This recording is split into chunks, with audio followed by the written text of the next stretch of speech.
guys, it's Vampire Mike from Sega CD Universe, and I wanted to do a quick video on the film Longlegs. This one is one I've been hearing about a lot on Facebook in my movie groups. Very divergent. Some people love it, some people hate it. I fall sort of somewhere in the middle. Shout out to my good buddy Aaron, who's a piece of trash from Tennessee, who wants to see this film, and we talk about movies all the time on Facebook and text message, etc.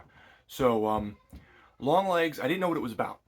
It's a detective film where the main character gets, she's a woman named Lee Harker. She gets wrapped up into this ritualistic murder that's happening. At least I guess it would be a ritualistic murder. And all these families keep committing murder-suicide and dying.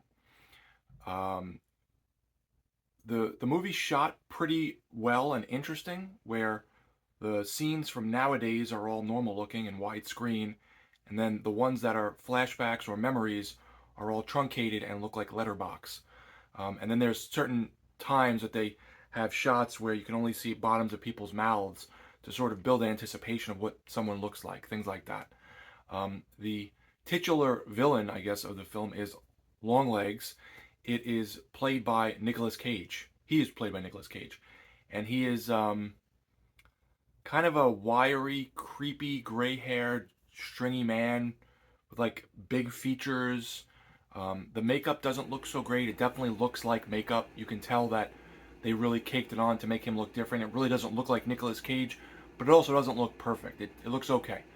So throughout the film, all of these families have been killing themselves. Like the father will kill the rest of the family and then kill himself or whatever. And they're starting to track it back to Longlegs. And the main character, Lee Harker, the detective, is now trying to figure out what's going on, and she starts getting wrapped into it, and she's a bigger part of it kind of than is led to believe at the onset of the film. A little boring in spots, not great, but a little boring in spots. The standout is really Nicolas Cage, which he usually is. He loves to chew the scenery. He maniacally plays this character as weird as possible, muttering to himself and like speaking loudly and screaming and singing.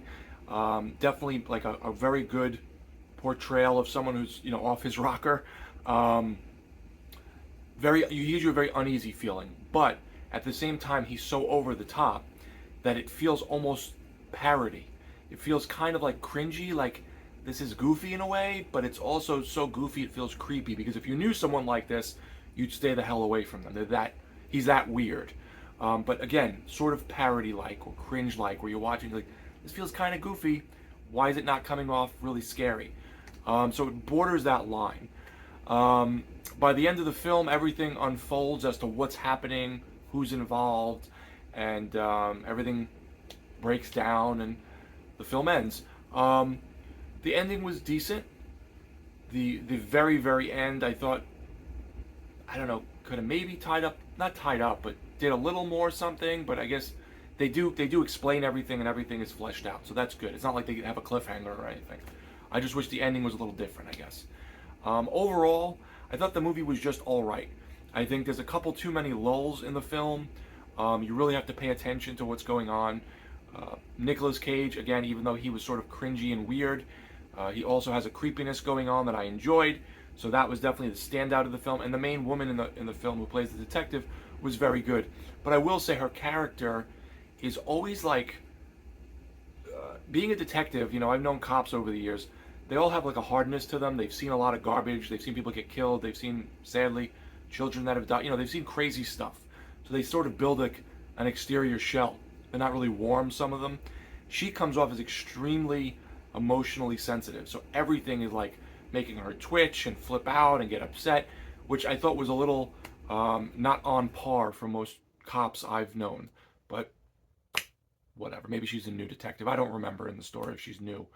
So anyway, yeah, it was decent. It wasn't great. I probably wouldn't watch it again. It feels a little more mainstream than the stuff I normally like, but it was interesting nonetheless. So down the middle I am. It's okay. Let me know, guys, if you've seen Longlegs. I thought it was all right. It's a recent movie, 2024, I believe. It's Vampire Mike from Sega CD Universe. Be good.